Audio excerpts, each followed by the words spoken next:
it all felt real when they built the barricade on the stage. And I just remember that was like the most incredible day of tech of my life. And standing there and watch this thing come together from chairs and wheels and sticks and just pieces of stuff and watching it come to life on a stage. I think I sat on the barricade more that day than anywhere else in the theater because I just didn't want to get down. I mean, this is where I was, and like growing up seeing Les Mis a dozen times, that's where I always wanted to be. I wanted to be sitting on that barricade. My favorite song to perform in Les Mis, of course, was I Dreamed a Dream, the iconic song that everybody knows and loves, and I got to stand on the stage in the spotlight all by myself and just really soak in the moment. Confrontation scene. It's strong, it's active, it's forceful, vocally challenging, but really exciting stuff, and very fierce. And really fun is that I got to throw a chair at Jessica at the end, and that just made it really special. Plus, there's a dead body on the stage next to me the whole time, and that's not weird at all. There were a lot of iconic visual elements in the original production of Les Mis, most notably perhaps the rotating stage, which was so cool. We did not have a rotating stage, but we did have an incredible barricade scene. We had the scene where Javert was on the bridge, and we did some pretty cool special effects. And of course, my favorite, Cheryl waving the red flag. How could you forget? Being brand new to musical theater, I really had no idea what you could ask of the director. So when the rehearsal time came for the end of Act 1, I sent Margie an email with my fingers crossed and I said, "Can I please be the one to wave the red flag at the end of One Day More?" And she said, "Well, since you asked first." In My Life was my favorite song, but truth be told, I loved every scene done with Marius. Definitely Master of the House. Master of the House was such great energy with all the cast members that were there for that song, and especially fun was having that moment to shine as the villain. It was like such a happy villainous song. I love performing on my own. It's Eponine's song. It's one of my favorites, but One Day More is a song that encompasses the whole cast. It has everyone. It has the class system, it has romance, it has drama, it has passion, it has sadness.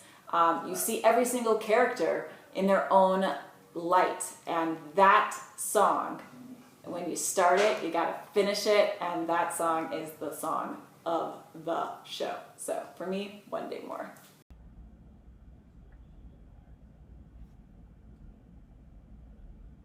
Liar!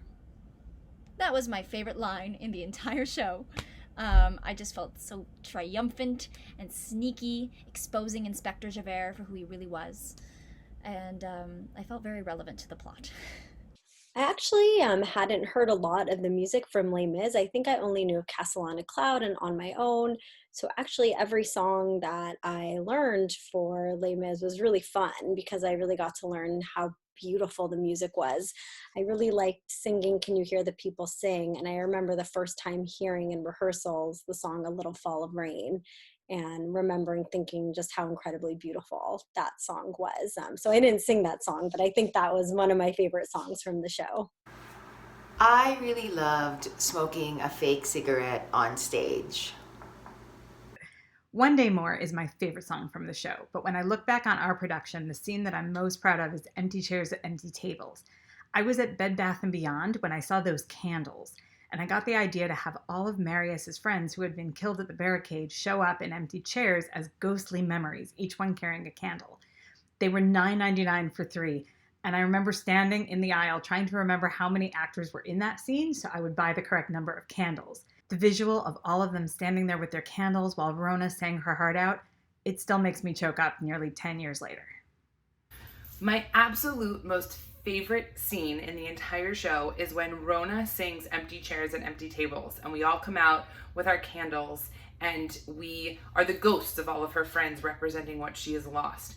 It was by far the most powerful scene and the most emotionally connected to anything I've ever been on stage. I think we all as actors have that moment when we're getting our costume where we feel the excitement and then maybe a little bit of the consternation that, oh, this is not what I thought it would look like, or this doesn't feel like how I was interpreting the character. I had that moment with Javert's hat, that little like Hamantaschen hat, that everyone else seemed to think was like a really compelling piece of costume for the character, but I was very uncomfortable with it. Maybe that's what brought him down in the end. Maybe it really wasn't his struggle over good and evil. Maybe it was about the hat. It was a lot of fun to get run over by a cart and dragged off stage at the beginning. And when we came back for a second part of the show, to be on the barricade as it was pushed toward the audience. That was a lot of fun to be on that big part of the scenery. My favorite was Bring Him Home. Valjean is singing about Marius, who is sort of like a son figure to him. And this is Valjean's prayer to God. And it's his moment to entreat God for Marius' safety. And it's a very moving and beautiful song. And I will tell you, I had a really hard time keeping it together and not crying during that number.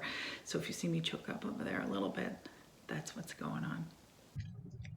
The best part about Les Mis was that I knew the show by heart already. So I didn't have to learn any lines.